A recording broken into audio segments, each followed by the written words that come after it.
असं म्हटलं जातं हिमालयाच्या मदतीला सह्याद्री धावला, सह्याद्रीच्या सह्याद्री मदतीला आलेला आहे.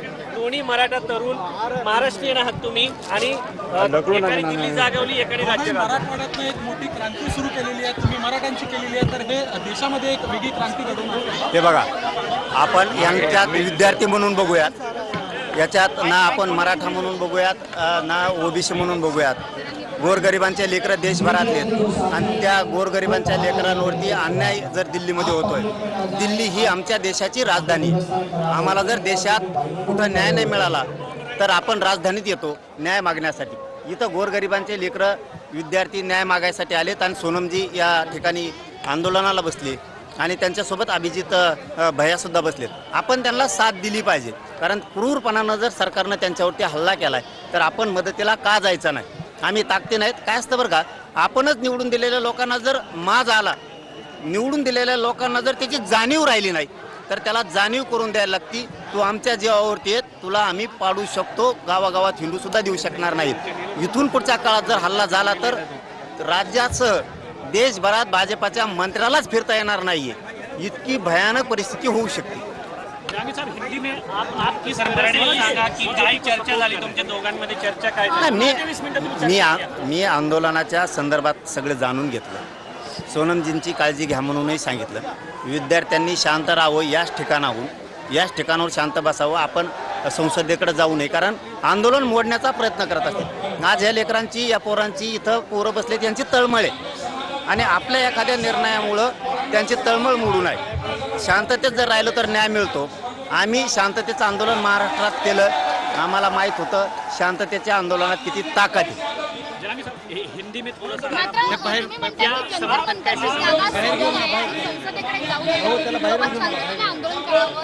आप हिंदी में पूछे, वो मराठी में बोलेंगे.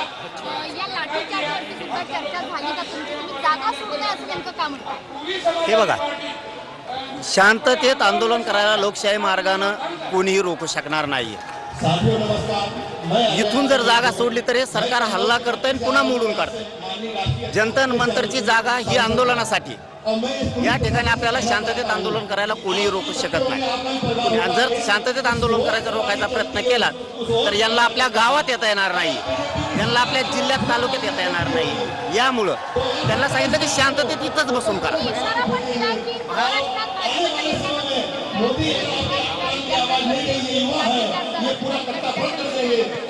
काय झालं?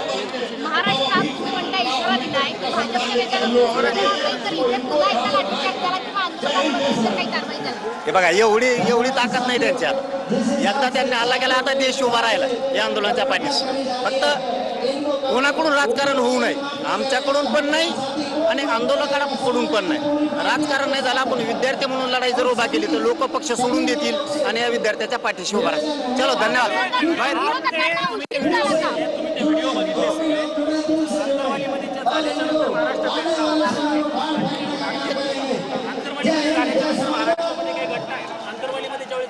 लोकांमध्ये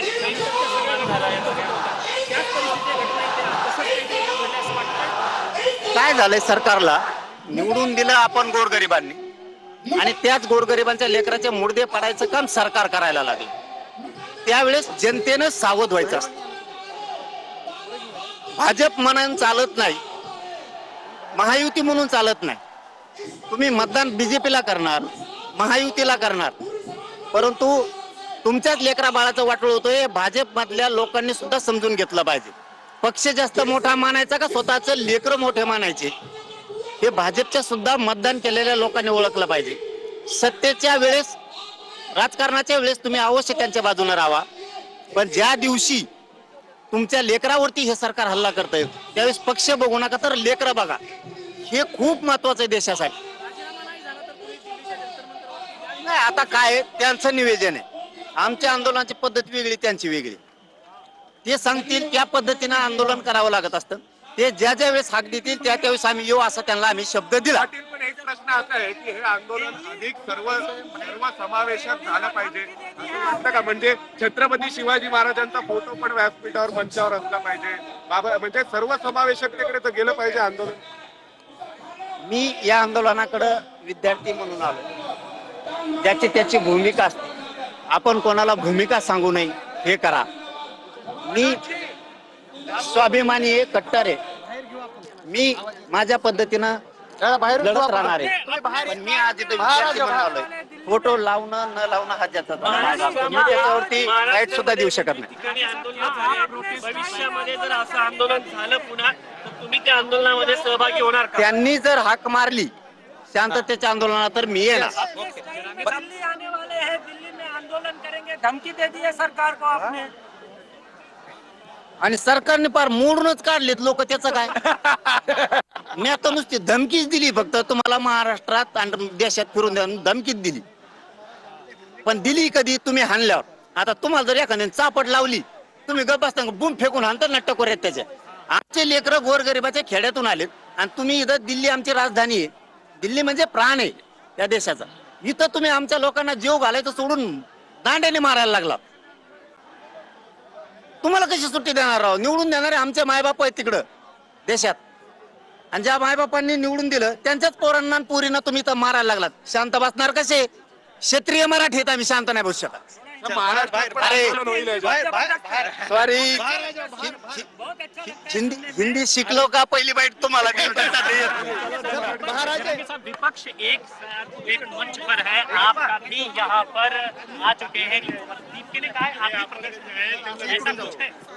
काय करा इकडे पडून जाऊ. त्यांचं जे निवेदन असेल त्या निवेदनाप्रमाणे आपण करूयात. त्यांचं जसे आंदोलनाची भूमिका त्या भूमिकेप्रमाणे करूयात. आपली भूमिका आपण त्यांच्यावर लादणार नाहीत, पण आम्ही सगळे त्यांच्या सोबत. चला, धन्यवाद. तर पुन्हा लाठीचार्ज केला तर महाराष्ट्रात फिरू देणार नाही. लाठीचार्ज झाला. देश विद्यार्थ्यांच्या पाठीशी उभा राहिलेला आहे. निवडून दिलेल्या लोकांना आपण निवडून देतो आणि त्यांना जर माज आला असेल तर जाणीव करून द्यावी लागेल असं मनोज जरांगे पाटील यांनी म्हटलंय. लेकरांचं वाटोळं होत आहे हे भाजपच्या लोकांनीही बघितलं पाहिजे. पक्ष बघू नका, लेकरं बघा असं मनोज जरांगे पाटील यांनी म्हटलंय. धर्मेंद्र प्रधान लोकसभा अध्यक्षांच्या भेटीसाठी पोहोचलेले आहेत. तर आपल्याला माहिती आहे सरकार चर्चेसाठी तयार असल्याचं किरेन रिजिजू यांनी सांगितलेलं आहे. दुसरीकडे ज्यांच्या राजीनाम्याची मागणी हे सीजेपी तर मंत्री जे.पी. नड्डा आणि जितेंद्र सिंह आंदोलकांची भेट घेणार आहेत. थोड्याच वेळात सीजेपीच्या आंदोलकांची भेट घेण्यासाठी सरकारचे हे दोन प्रतिनिधी त्यांची भेट घेणार आहेत. थोड्याच वेळात जे.पी. नड्डा सीजेपीच्या आंदोलकांची भेट घेणार आहेत. जे.पी. नड्डा, जितेंद्र सिंह हे एकत्रितपणे आंदोलकांची भेट घेणार आहेत. आता यापुढे चर्चा करायची असेल तर जंतर मंतरवर यावं लागेल असं अभिजित दिपके यांनी म्हटलेलं होतं. त्यामुळे आता जे.पी. नड्डा आणि जितेंद्र सिंह आंदोलकांची भेट घेण्यासाठी जंतर मंतरवर दाखल होत आहेत का हे पाहणं महत्त्वाचं असेल. मात्र भेट घेतली जाणार आहे. तर धर्मेंद्र प्रधान लोकसभा अध्यक्ष ओम बिर्ला यांच्या भेटीसाठी पोहोचलेले आहेत. आंदोलकांसह विरोधक सुद्धा धर्मेंद्र प्रधान यांच्या राजीनाम्याची मागणी करत आहेत. दुसरीकडे नीट पेपर फुटी प्रकरणी सरकार सभागृहात चर्चेसाठी तयार आहे आणि त्या चर्चेआधी धर्मेंद्र प्रधान आणि लोकसभा अध्यक्ष ओम बिर्ला यांची ही भेट होती. राजीनाम्याची मागणी ही प्रमुख मागणी आहे आंदोलकांची. विरोधक सुद्धा त्याच मुद्द्यावर आक्रमक आहेत. अशातच आता सरकार चर्चेसाठी तयार असतानाच त्याआधी